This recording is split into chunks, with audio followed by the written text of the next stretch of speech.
The government shutdown, the Minneapolis ice raids and deaths, the $9 billion Minnesota fraud discovery, the collapse of the Affordable Care Act, the student loan crisis exploding. If you've been watching the news wondering what is happening to this country, our guest today says these aren't separate crises. They're symptoms of the same disease, a 50-year structural transformation that has pushed both political parties so far to their extremes that they are now incapable of governing. Paul Chapman leads the Centercratic Party, a team of volunteers who spent 2 years building something that's never existed before, a fully operational third party designed to represent the 60% of Americans both parties abandoned. And here's what Paul will explain. Even if Democrats win control of Congress this November, nothing will change. Both parties are trapped, locked into their donor bases and activist fringes. They cannot come back to the center. Their donors won't fund it. Their activists won't allow it. With 43% of Americans now identifying as independent, which is a record high, a 75% reporting frustration with both parties, Paul says this is the first genuine market opportunity for a centrist party in American history. He's here to explain why and what his team is doing about it. Welcome to the show, Paul. I want to thank you for being here, and I was wondering if you could tell the audience about yourself, kind of how you came to the position that you're in right now, and anything else that led you here today. Well, thank you, Sam, for inviting me to your show. I'm very excited about the opportunity of just telling the story about the Centercratic Party. Great opportunity here today. But let me start giving a little bit of background about myself. I grew up in Southern California. I'm number 3 of 6 kids, big working class family. Went to Cal State Long Beach, UC Santa Barbara, and that's where I got my degrees in political science. And in fact, started working on my PhD in political science over at UCLA. Recently got married and threw in the towel after a couple of years and decided to fall back on what I learned, self-learned, and that was software development. Okay. And then for my entire career, I built, a number of companies in the information technology area Mm-hmm. and served as an executive in a number of different companies. One, a Fortune 100 company. That was one of my very last companies as a top executive and had a wonderful career. But I never got rid of my roots dealing with political science. It's always been a passion for me. Yeah. And in fact, a really interesting story going all the way back to the 2016 presidential election. Mm-hmm. Here I am in downtown San Francisco with a number of top executives. It was an Oracle event. And there's probably 20 of us around a table.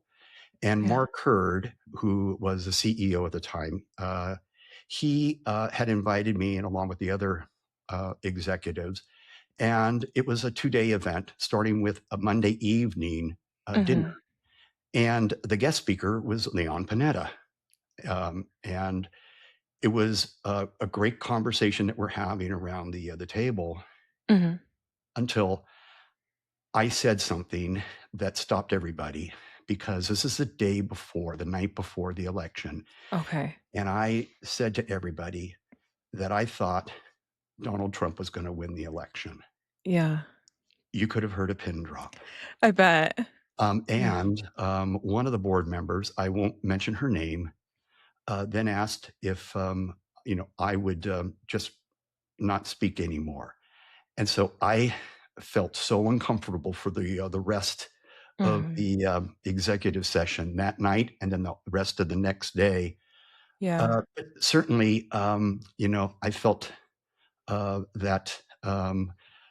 At the end, on Wednesday morning, when the news came out that Donald Trump had actually won the election, Mm-hmm. there was some gratification, and that Yeah. actually got me motivated from that moment on.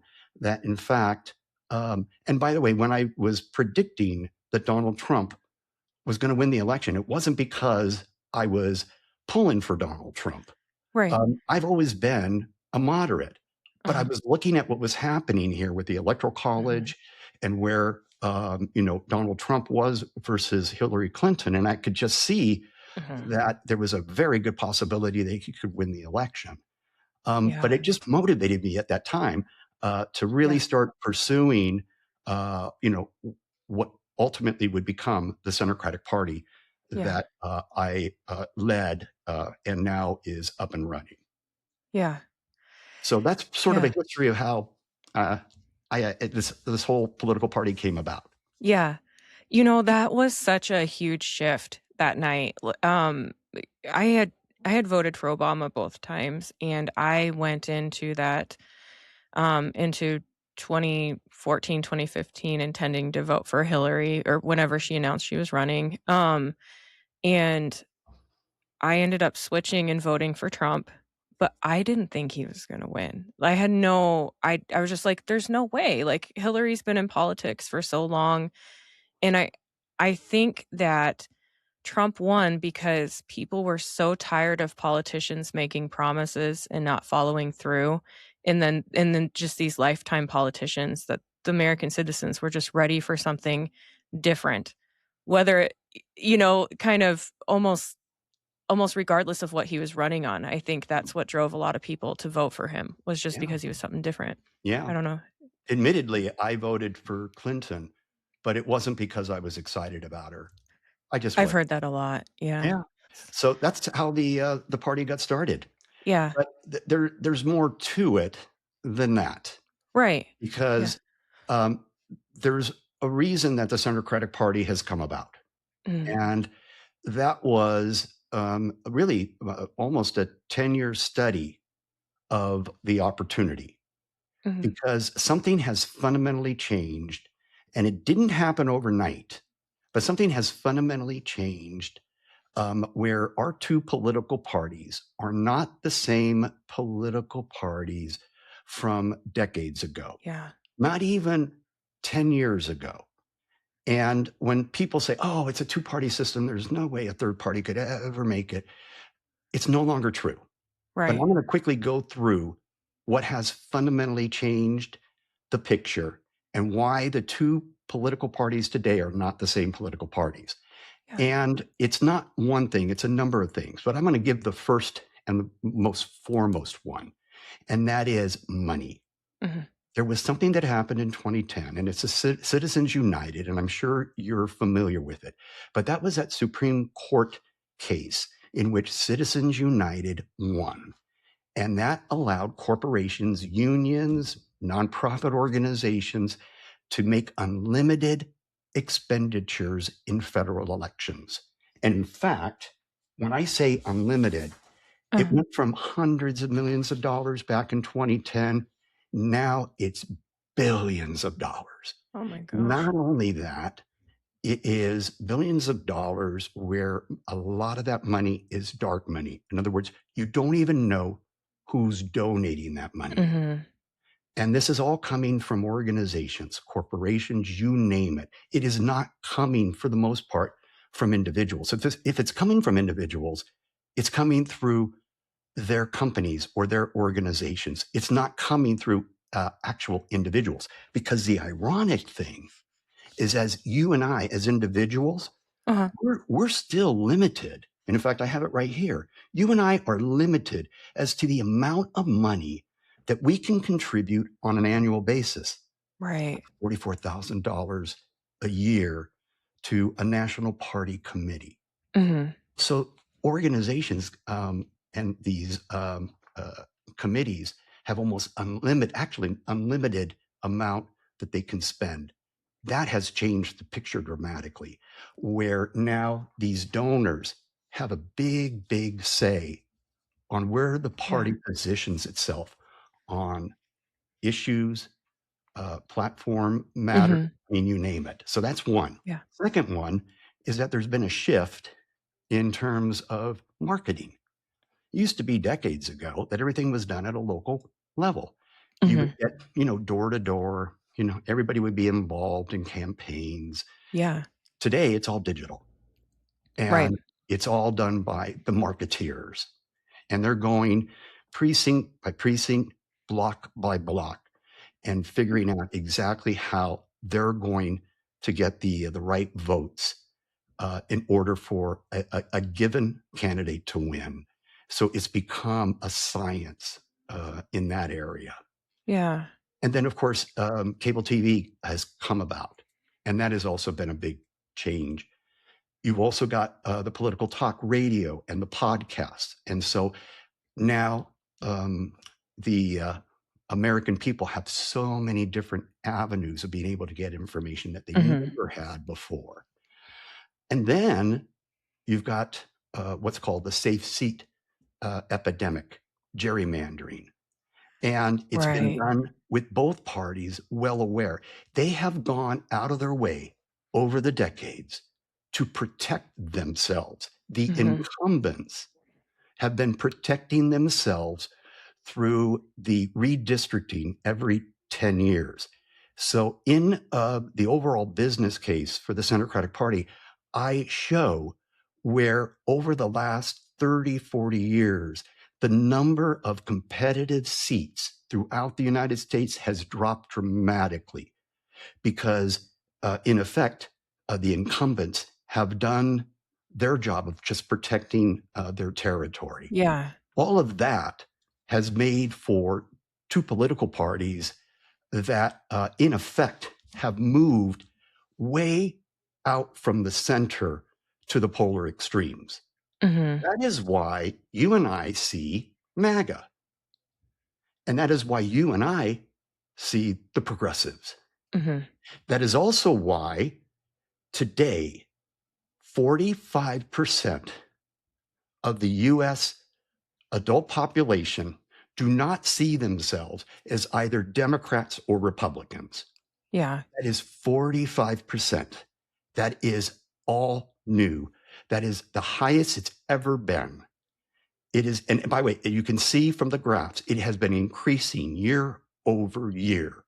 Mhm. 45% of the voters do not see themselves as either Democrat or Republican. There's the Yeah. business case right there and then. Right. Yeah.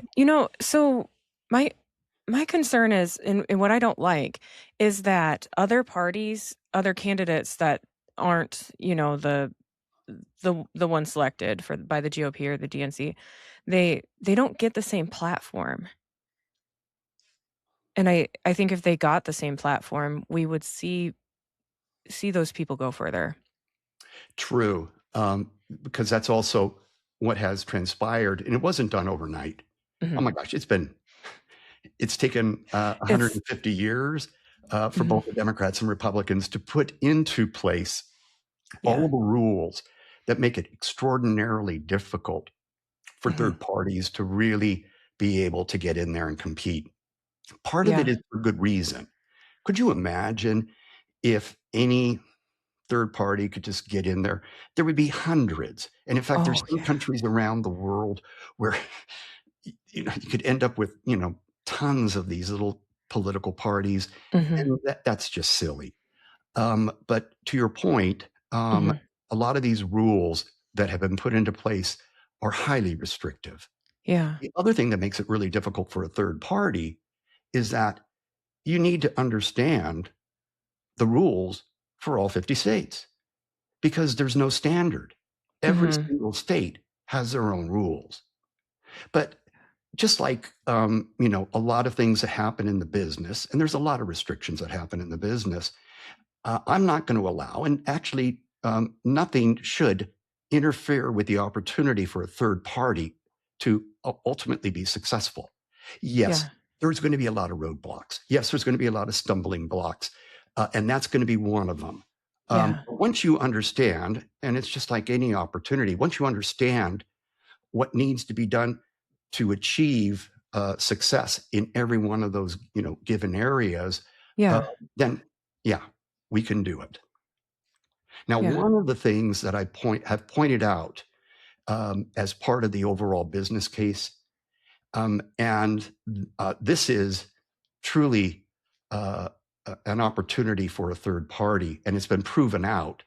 Mhm. We had Murkowski do this in Alaska, and that is the write-in ballot. Okay. Many states allow the write-in ballot. Mhm. Um, it would never work. And by the way, Yeah. I want to point out right up front, the Centercratic Party would never, ever float a candidate for a presidential election. And Okay. these third parties who have done that in the past, um, that's just foolish. Mhm. What we would be doing is targeting state elections, and it would be House of Representatives. And Okay. that's where you would put a focus on just those particular districts where there's a golden opportunity to inspire, rally the voters in those specific districts. And what Yeah. we would do is that we would have a campaign, and it would be, I guess you would call it the pen campaign. And Uh-huh. we would get all of the voters in that particular district to come on election day and be ready to write in that candidate's name on Mhm. that ballot. That's exactly what Murkowski did in order for her to ultimately become senator. Yeah. It can work. Yeah. But again, it requires a concerted effort in order to pull it off. Right. Yeah, I think as long as you know, like, the challenges ahead, it's like, "All right, we're gonna be scrappy for this," you know? It's gonna Oh, take a yeah, lot of but, I mean, it's worth it. it definitely It's is. yeah. Because, you know, going into this, uh, took a lot of study, Mhm. uh, and it isn't one where you want to jump into it without having a true understanding of where the risks are and also where you're going to run into a lot of obstacles. Otherwise, Yeah. yeah, it is going to be a fool's game. You know, and I haven't heard that before where you just focus on more local areas. I mean, that's obviously, because you're doing it, but that's a wonderful way to get the Centercratic people in to an area Right. and make changes, with And I'm glad that you pointed that out. The one thing that I didn't mention that has fun, I briefly talked about it, but I now I want to go a little bit deeper. And that is that what has been lost over the last 50 plus years with both political parties Mhm. is for people to feel like they belong to a political party. Yeah. Um, are you registered for either of the two political parties? Yes, to participate in caucus, you have to register one way, Yeah. and so, yeah, you have to switch it if you decide you wanna, go for a different party. So, yeah, I'm registered Republican right now. Okay.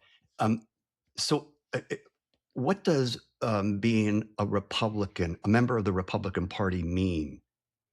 Uh, like with any Mhm. organization that you and I belong to, we kind of know what the rules are and what Yeah, that organization stands for yeah, and what their principles are, yeah. and how they operate and what defines the Republican Party, and what makes it stand out differently than the Democratic Party. So, that's a really good question because I am seeing the party change. Like I've been following politics since I was 14, so 20, the year 2000, and I had started out voting Democrat and then switched to Republican. Um, to me, it was the way our money's being spent, like, so I know a lot of people that they're like, "Well, I'm Republican fiscally, I'm Democrat when it comes to other things." So to me, I was seeing that our people here in our country were not getting the treatment that they need, like, our veterans are homeless while we've been sending, all sorts of money to other countries for humanitarian aid, so it's I guess to me, the Republican Party, is protecting our Americans and the American values a little bit better.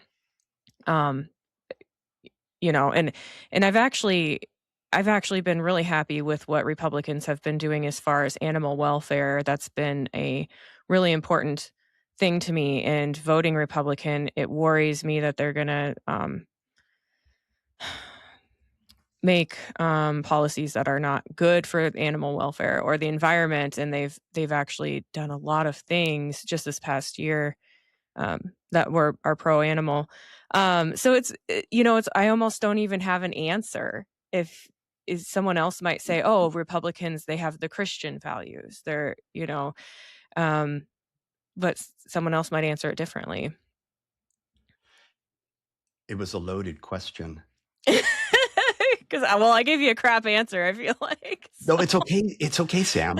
Um, it was truly a setup Mhm. because both of the political parties don't have any definition of who they are, what they are. Yeah. If you go out to their websites, there's nothing. The closest you will get to understanding anything about either of the two political parties would be looking at their 2024 party platforms. Mhm. And that isn't good. Now, the Yeah. funny thing is that on the Democratic side, they're still pushing, they're still publishing the Biden Kamala Harris 2024 party platform. I know it's ridiculous. Here we are, Yeah. 2026, and they don't even, that's all they have.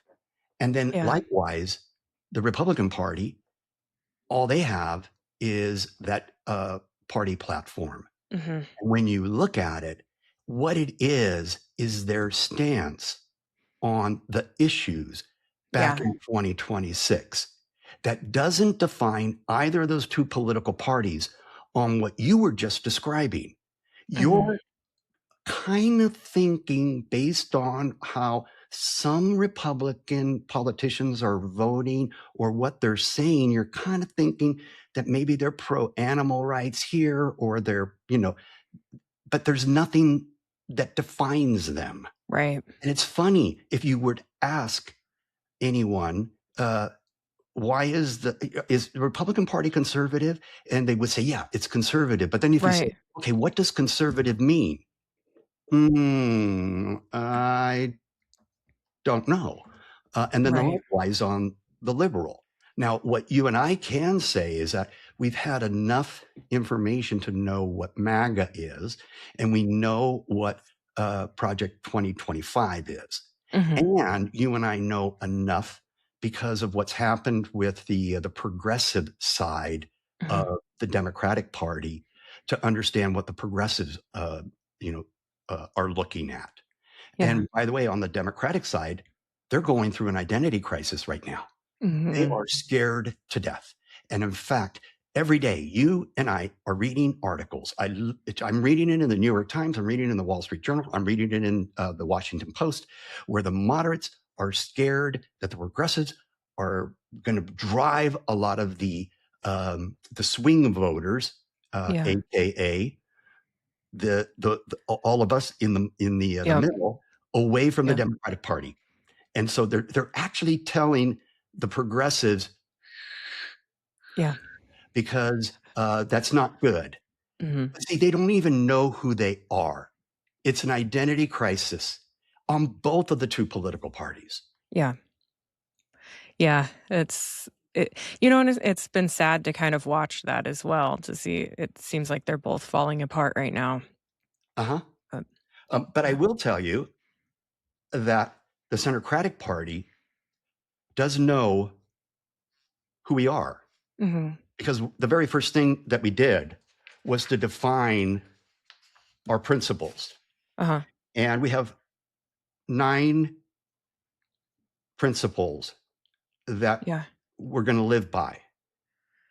And I'm going to read them off very quickly to you, if that's okay. Yeah. Yes. And I'm giving you the short version, but if you go out to Centercratic Party, you can see the longer version of Mhm. these principles. And by the way, a lot of these principles are what makes for any democratic republic. Mhm. First and foremost, it's about safeguarding our democratic system, governing through compromise, defend the Constitution for everyone. Number two, Mhm. limit terms for accountability, prevent entrenchment, ensure accountability to voters. Number three, protect election integrity, guarantee fair elections, uphold certified results. Number four, one law for all. The law applies equally to all.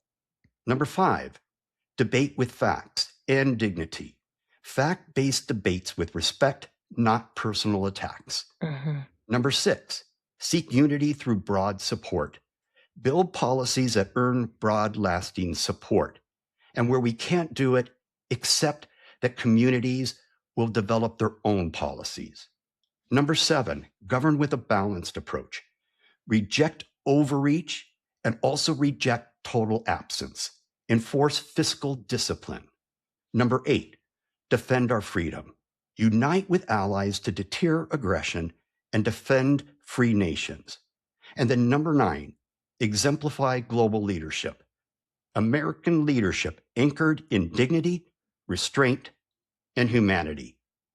Those are the principles that the Centercratic Party has put into place and how we believe our political party uh, is to operate and Mhm. what will draw our the center members to this political party. In fact, we welcome all Americans to the Centercratic Party, Yeah. but you will not find anything like this if you were to go to the other two political parties. Right.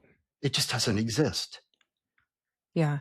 And a lot of those principles directly address some of the issues that I've had just in general. Number 5, that was on debating based on facts, correct? Yes. So, eh, those debates that they're doing, it does a disservice to American citizens by bringing up I mean, they're talking about sports betting, in one debate, or bringing up, dramatic, "Well, I heard you did this," or whatever, and it's like, "No, we need to hear about policy. We need to hear about what changes you're gonna make for the American citizens. We don't need to hear about all this drama and crap and you guys fighting back and forth."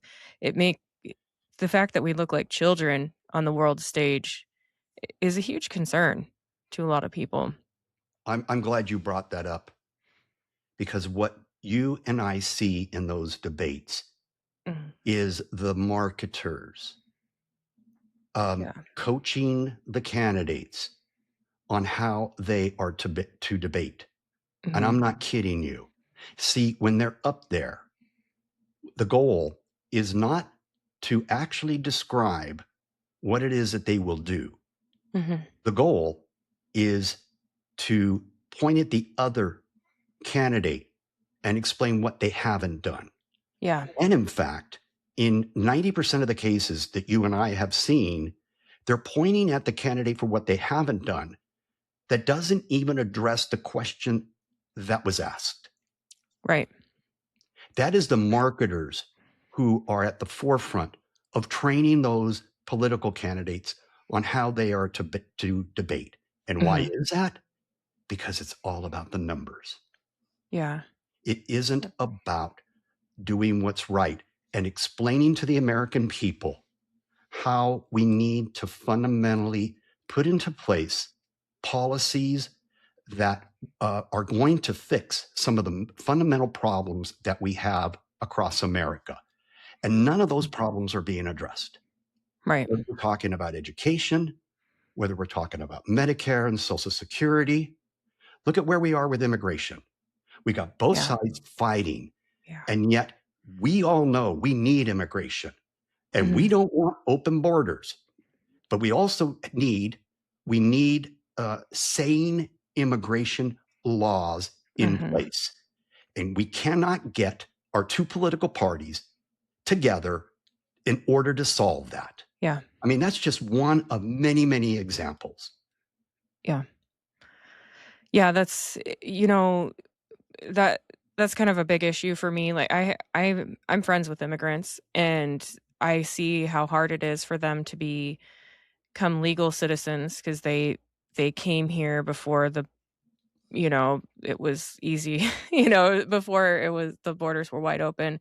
And, I've seen the struggles for them to get, like they can get a student visa, but not a work visa, or it really just depends on what they're doing in what area they're in, or just, I know someone that has to go back to Mexico for 2 weeks or just 2 weeks to 6 months, they don't even know, and then come back in to become a legal citizen, and it's like and they've spent thousands and thousands of dollars on it, and so we're the problem's not being solved. It's a lot of these issues, they go flip flop, flip flop. So they're erasing everything the previous administration did, but not actually addressing the issue. It just, you know what I'm saying? Like, I know exactly what you're saying. And that's exactly what the problem is that you and I are discussing right now. So you've got the Trump administration that anybody who has illegal status, get the hell out of the country. mhm, And then the prior administration, Biden administration, is welcome all. And right, by the way, if you're here in California, guess what Newsom did? Welcome all. Hey, by the way, not only are you welcome, but we're going to pay for your medical as well. Did you know right. that? Yeah, Medi-Cal, free, right yeah. here in the state of California. Flip flop, just like you said, seesaw, Mhm, and that's just unacceptable. And at the same time, you've had illegal immigrants that have been here in this country for decades. They mhm. have built their business. They have raised their kids. Um, it's like, that's unfair. Yeah, Come on. Let's yeah. figure out where the line is drawn. We need strong borders, but we also Mhm, need the immigration laws because we cannot, as a country, operate without having immigrants. mhm. We got to do it in a right way. But again, we need two political parties to sit down Yeah, and put this together, but they yeah. won't do it. And No. and that's the one thing I didn't mention here, Sam, and yet I have laid it out in detail. Our Congress is paralyzed. Mhm, I can guarantee you, regardless of what happens with the November elections, and I think it's pretty clear that the Democrats could, win the elections. So starting in 27, they'll have control of Congress. uh-huh. But nothing's going to change.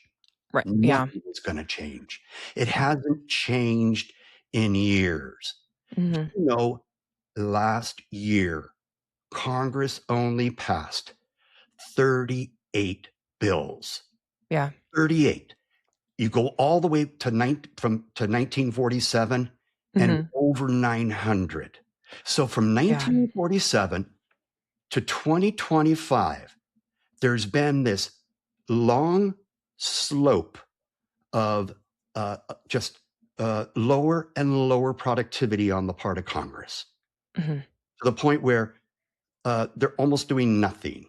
yeah, You know what? If we shut them down, other than maybe approving the budget that needs to be done on an annual basis, and even then they have a hard time being able to do that without a yeah, couple shutdowns, yeah, there really isn't a need to have the Congress right now. Look at the yeah, money we would save. That's pretty sad when you think about it. yeah. It I noticed that they're barely ever working, and then I noticed with these last 2 shutdowns, it just so happens that they're going on recess while it's shut down. Yeah. I have a lot I can say about that, but for the sake of I hope I'm time, it's giving just equal time to both political parties here. Oh, no, yeah, you're doing great. It's Sorry to interrupt. I just wanted to tell you about my sponsors real quick. Sometimes I get on a roll cleaning or gardening, and I need a boost but don't have time for a meal. Big Fork Brand's pork jerky is the perfect choice to keep my momentum, offering high protein snacks for on the go energy boosts. Not only do they offer pork jerky, but they also make pork sticks, bacon sausage, bacon hot dogs, and burger and hot dog sauces. Products come in a variety of delicious flavors, including Thai green curry and maple and brown sugar for the meat options, and gangster and Chicago fire for the sauces. I personally think the original flavor of the pork jerky hits just right after tackling a big chore. It's a little salty and very flavorful. My discount code gives you 20% off your entire order, and it's currently the best deal available. Just visit bigforkbrands.com and enter in my promo code JADE, that's JADE, at checkout. Are you looking for a gift for a music lover or maybe some apparel to show off your quirky side? Old Glory has you covered. With over 300,000 officially licensed items covering music, sports, entertainment, and pop culture, you're guaranteed to find the perfect item. They even have seasonal gear. My husband enjoys the Beatles and Led Zeppelin apparel, and I love the Billy Idol apparel.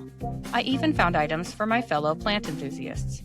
This family-owned superstore is known for their quality and customer service, offers free standard shipping on all orders, and orders are shipped the same day you purchase. My discount code gives you 15% off your entire order, and it's currently the best deal available. Just visit oldglory.com and enter in my promo code JADE, that's JADE, at checkout. Looking for a game-changing way to improve your health? Zevo Life is the world's most nutrient-dense whole plant, packed with over 50% plant protein, essential amino acids, fiber, and antioxidants. Harnessing the best nature has to offer, Zevo Life nourishes your body while driving your performance, vitality, and overall well-being. Each serving is a concentrated source of clean, well-balanced nutrition designed to support modern lifestyles, and just 1 teaspoon a day supports your gut, boosts energy, and promotes healthier skin and hair. It's no wonder that it's receiving rave 5-star reviews. Step into a healthier future with a 30% discount and a 30-day risk-free guarantee by visiting zivo.life and using my promo code. To support my show and to receive 30% off your entire order, enter in my promo code JADE, that's JADE, at checkout. I was actually just listening to something this morning. It was an old episode of a podcast, but it was talking about the lack of bills being passed. And then something else that you mentioned made me think of Congresswoman Ana Paulina Luna. She had said, I think it was on the Joe Rogan podcast, that if you make problems go away, then you don't have a problem to make people come out and vote. And I think that perfectly describes how the political parties are working right now and why it's caused so much political division. It's like they don't have any good ideas, so let's say this party is causing this problem, and we're going to address it just to get people worked up to come out and vote. Yeah. You know, there's one area that we haven't talked about, and I think it is fundamental. And that is around policy, because you were just touching upon it. Mm-hmm. I want to mention something that I think is so important for America. And I've seen this because, as I told you, I've been studying this, for years, if not decades. Mm-hmm. And I'm going to give you a perfect example where we as Americans and our lawmakers have been taking our eye off of what is important. Yeah. And I'm going to just give one example, but I could go on for hours, example by example. Education. Mm-hmm.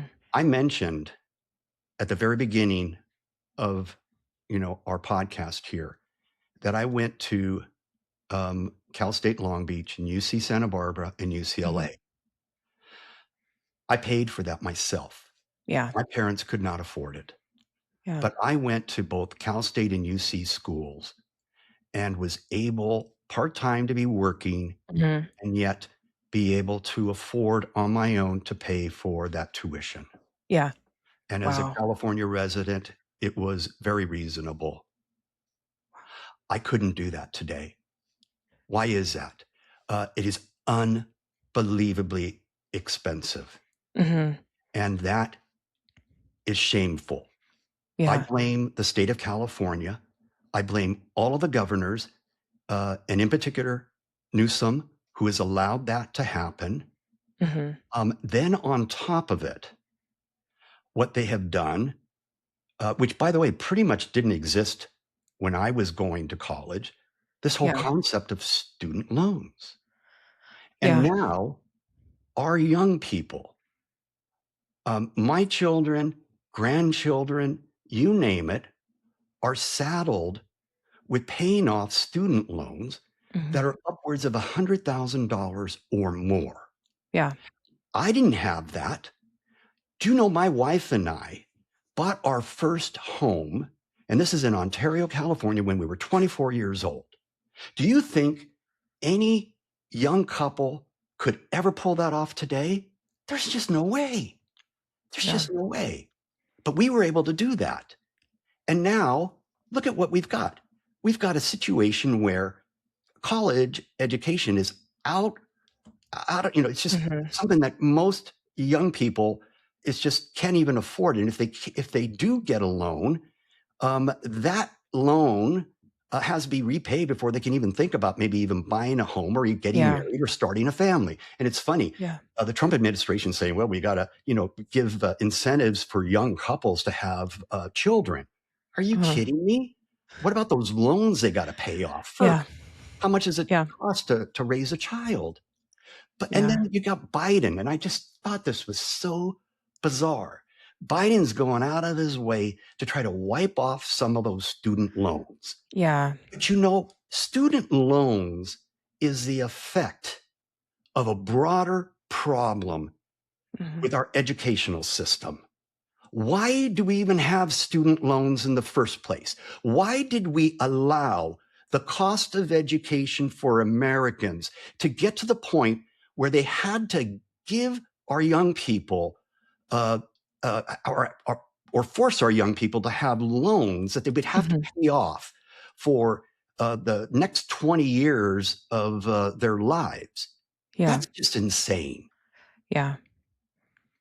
It's so I went back to school when I was 30, and I got my bachelor's at one university and then my master's at another university. Where I got my master's from, they were amazing. They offered me, if you keep your GPA up, it was out of state, but I did it online. I was able to get in-state tuition, everything. They were wonderful. No complaints about them, no complaints about the cost. The university here in Iowa, that I went to was, it's it's thousands and thousands of dollars to go there. Yeah. I was set up with an advisor that didn't know how to look ahead in scheduling. I ended up in my major at a gridlock to where I was gonna have to go, like, 3 extra semesters part-time just to be able to take the classes I wanted to with, the major that I wanted to pursue, and I ended up switching to a different department. I told a different advisor, "I don't have money to stay in college. I'm working 30 hours a week. I can't keep borrowing student loans basically to keep up with my bills and keep up with the cost of everything. I need to graduate this on May 2020. Can your department do that for me?" So I switched from, the biology department to the earth science department. I was enrolled in 21 credits, which 12 credits is full time, and the department head had to sign off, and she got me graduated. But just the experience of all the money that was drained in switching majors even, because I'm set up with someone who didn't know how to properly do the scheduling, do the advising. Of course, they're also not gonna mention that you might not make very much money if you're in the science, community, and, it was just, I mean, I'm paying thousands of dollars to be there, and then we've got professors reading off PowerPoints and not actually engaging with the material. Then they don't want you to be on your phones, and it's like, "Well, you're not, you emailed me the PowerPoint that you're reading off of. Why am I even here?" And it just makes the education system look like a joke in certain places, that we're paying this much money, but they're not really setting up students for success anymore. I mean, eh, I don't know. Again, my master's degree was in political science, and that department was amazing at East Central University. Can't talk higher about them. It's not a well-known university. I don't care. They're wonderful, but Yeah. um, it's a concern. I almost would recommend people not go to college at this point in time. Yeah. So, Yeah, I feel for you. A lot of what you just said is what I hear from a lot of people as well, Sam. It is really kind of pathetic what's out there. We've mhm, also, along the way, have lost a lot of our technical skills over the mhm, decades. Unlike Germany, that has really invested in their people, because you and I both know a lot of the high school graduates are just not college material, but they Mhm. need careers. Yeah. And we're not taking care of our young people at Mhm. all. Then on top of it, which is just, it's just a travesty. Mhm. Uh, our university system around the United States is educating the foreigners at the expense of Americans. Right. It is unbelievable. Mhm. And in fact, right here in California, I have example by example where Californians can't get into either a Cal State school or a Mhm. UC school. They got to go out of state. And because they got to go out of state, they're paying out of state tuition. Yeah. And it is uh, students from China and elsewhere around the world that are getting the top spots. Why are they Yeah. getting the top spots? Because their countries are paying top dollars in order to be in those spots. And Mhm. we, United States, are allowing that to happen. That, Yeah. I think, is just totally unacceptable. Yeah. So Yeah, the there reason I'm bringing this all up, yeah. there's all this talk about student loans, Mhm. but that's the effect of a much bigger problem that we have here in the United States dealing with our educational system. Mhm. It's broken, and we all know it. And yet we're doing nothing to address it. And you know Yeah. why? Because none of the politicians that we're electing are capable of even figuring out how to solve it. I am not kidding Right. you, Sam. They are not Yeah. capable. Yeah. I Nobody's believe it. come up with any ideas. What's It's that? above and beyond their ability to do it. Mhm. And by the way, if anybody's going to come up with the ideas, it's not certainly coming from the politicians. It would be coming from some think tank. Mhm. The think tank or other research place, whatever, probably has a hidden agenda about why they would be fronting some sort of a policy and getting some House member, whatever, to sign up for it. Yeah. Uh, so that's where we are here with some of our policies and why we're in such a bad shape today as a country. And I just Yeah. gave you one example with education. Yeah.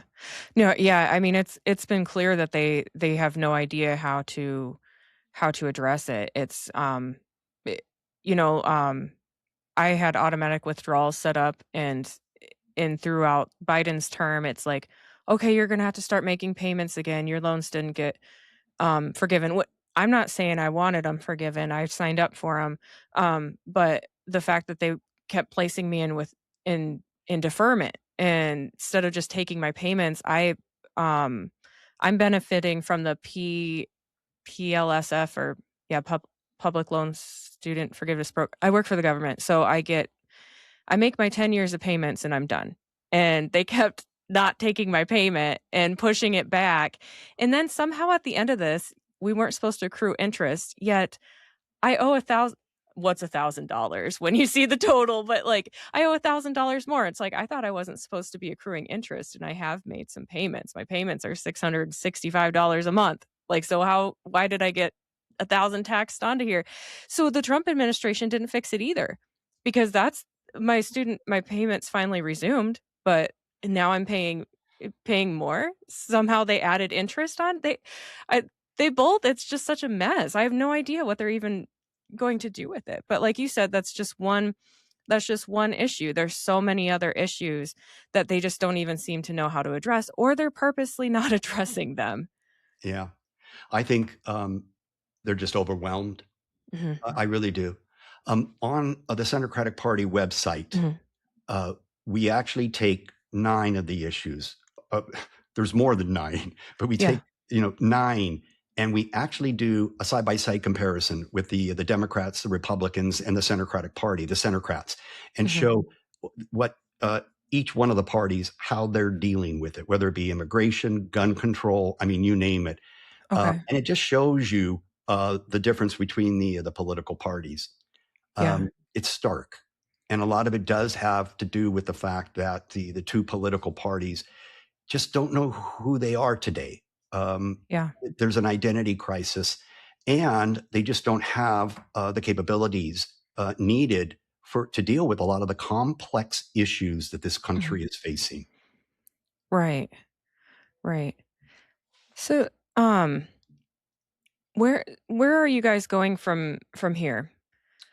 So, interesting enough, Sam, today we put out a press release Nice. announcing the start of the Centercratic Party, and so this Okay. is a perfect podcast. Thank Nice. you for inviting us. Of course. And what we're going to be doing over the next few weeks is building out our governing board. Uh-huh. We've got 9 members.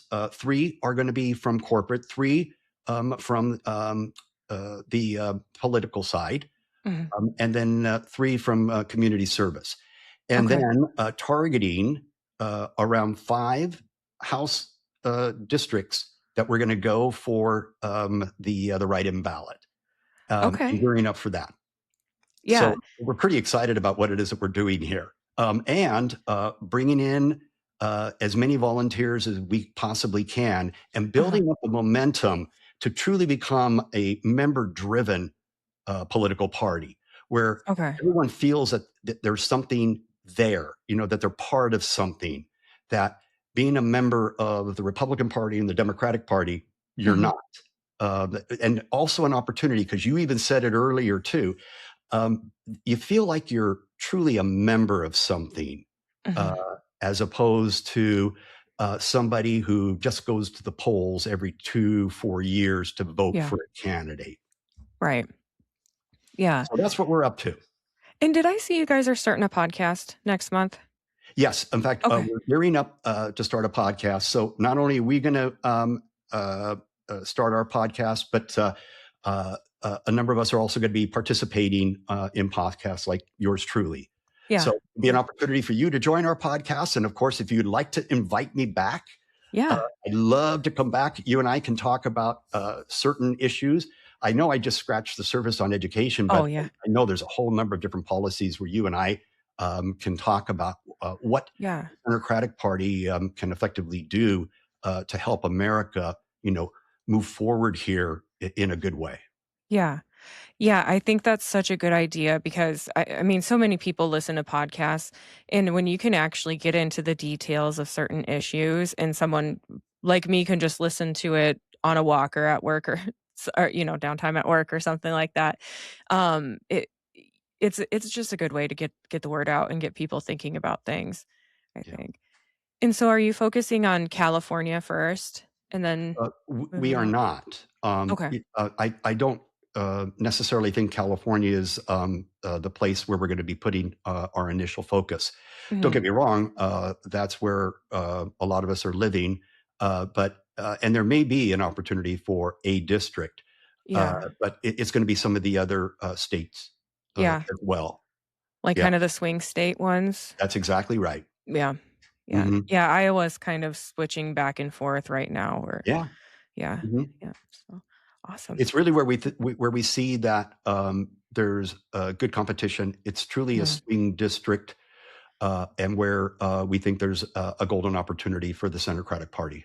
Yeah. Yeah. So one of the other things, I think it was the first or second principle, you talked about, compromise. And I I guess, what I'm seeing is with the parties, when like for example, Senator John Fetterman, he's trying to reach across the aisle and work with people, and then you hear that the Democrat Party is trying to wanting to kick him out. But I feel like he's one of the only people who's really doing his job. And I have the greatest respect for John. Yeah. And the reason I have the greatest respect for John is for what you just said. Um, Interesting enough, I went out of my way as a political scientist Mhm. in putting together the principles for the Centercratic Party to ensure that those principles line up Yeah. on what are the core ingredients of any working democratic republic. Mhm. Now, I didn't know you were going to go to that in this podcast, but I Yeah. was ready. Yeah. And as a political scientist, it just so happens I have right in front of me the 8 ingredients. This is not our 9 principles. It is the 8 ingredients that are necessary in order to have a working democratic republic. Okay. And I am not taking credit for these because there are other scholars who have put these together, and they didn't put the 8 together. There are some that have 5, and there's others that did 1, and so on. But I collected them all into what is I've defined as the 8 core ingredients. So I'm going to read them off. Okay. And one of them is what you just described that John is applying and is one of our core ingredients. But let me go through each one. First, rule of law and equal rights. Number 2, free, fair, decisive elections. Number 3, effective, impartial state institutions. Number 4, vibrant civil society and independent information. Number 5, responsible, competitive political parties. Number 6, civic culture of trust, tolerance, and compromise. Number 7, inclusive, moderately equal economic order. And then number 8, shared commitment to democracy itself. Yeah. As a country, we're off base. Yeah. And by the way, I'll send this to you so you have it, because I have the scholars, wonderful political scientists who have pointed out these, and I've collected them into the mighty 8. Okay. And John is doing the right thing. Yeah. He's alone, unfortunately. I know. Yeah. I feel so bad for him. And by the way, there's others on both the Republican side and the Democratic side that are just taking a beating, and they're going to continue to take a beating. Yeah. And that is exactly why the Centercratic Party has been formed, because we got to stop this nonsense. We got to start getting the issues of this country solved, and we got to start living not only by these 8 core ingredients, but also by the 9 principles I described to you earlier in this podcast. Yeah. This is kind of an odd question, but do you feel like politicians are playing a game and they're just competitive people and they've kind of forgotten what they're there for? For the most part, yes. Yeah. Yeah. Unfortunately, politics is a magnet for certain personalities. And they love it. It's a game. Yeah. A lot of them aren't even qualified. And that is what's really disturbing. I just wrote an article. It's out there. By the way, one of the things that we do, and I love this, besides, podcasts, I love writing articles. And I just wrote an article. And the article is, we would never hire this person, yet we elect them. Yeah. And that is the truth. In business, we would never hire somebody like the New York City mayor, who's 35 years old, and his top job has been a DJ. Yeah. And yet the mayor's job, the New York City mayor's job, is bigger than the job of Apple. It is bigger than Apple, bigger than Boeing.